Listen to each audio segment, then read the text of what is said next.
Hey everybody, welcome to Midpoint. Tonight I want to talk about a show that I love, and it's called The Chosen. Has anyone ever seen it before? I absolutely love that show. They really stick pretty close to the Bible and to the events that happen in the Bible. And, they may add a few things here and there, but they really do a great job at helping me to visualize some of the events that happen in the Bible. I'm a visual person, and so I learn really great by watching and then doing. And so I really appreciate this series, and it has really helped to bring, like I said, these stories to life for me in a new way. So there was an episode that in this latest season that they released a few months ago, and it's all about the Last Supper. And it goes through the events that happened leading up to Judas betraying Jesus in the garden. And so Jesus sends, I believe it's John and Peter, to prepare the Last Supper. And they do it at a house that they'd never been to before. And they find this gentleman, I believe, that has a pitcher of water. And they say, they go follow him back to the owner of the house. And they say, the teacher asks, where can we hold and prepare the Passover meal? So he shows them the room. And that's where John and Peter are preparing for the Last Supper. So I really like, again, this next part I'm about to say may or may not have happened. We're not sure. We can only go by the Bible.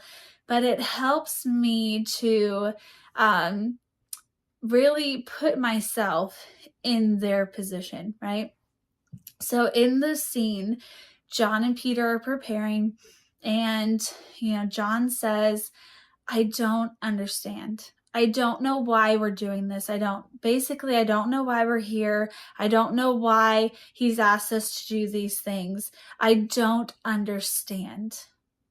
And I love Peter's response. It hit me like a ton of bricks when he says it in the scene.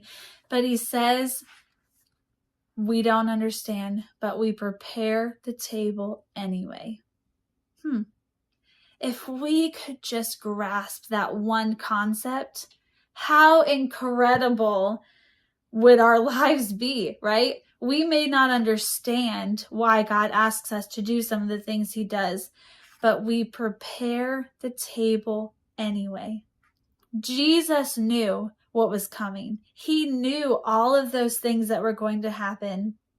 He knew how things would wrap up for him on this earth. And he asked specific people to do specific things to help get to that point. They didn't understand. They did not know the full extent of what was coming, but Jesus did. And you know what they did? They obeyed. They listened and they set the table anyway, even in the midst of their lack of understanding, their doubts, their fears. They set the table anyway. In Proverbs 3:5, it says, trust in the Lord with all your heart and do not depend on your own understanding. Seek his will in all you do, and he will show you the path to take. All we have to do is acknowledge Jesus, acknowledge him, and ask him, God, what do I do in this situation? I have no idea how it's going to work out. I don't understand why this is happening. I don't get this. I don't get it. God, help me. And guess what? He will, but we have to set the table anyway. Even when we don't understand, we set the table anyway.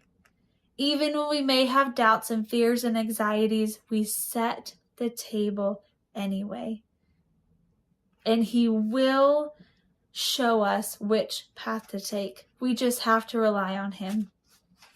It is so wonderful to not have that pressure on my shoulders. I don't know how you feel, but it's just such a relief to have that weight taken off of me in my lack of understanding, my lack of knowledge, and let God handle it.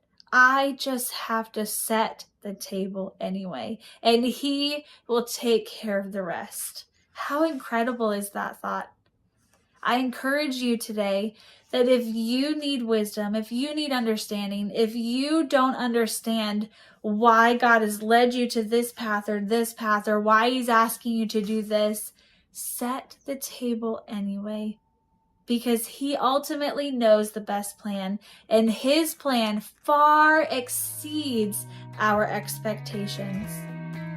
I hope you've been encouraged tonight. We'll see you right back here next week at 8 p.m. for Midpoint. Have a blessed and fantastic week.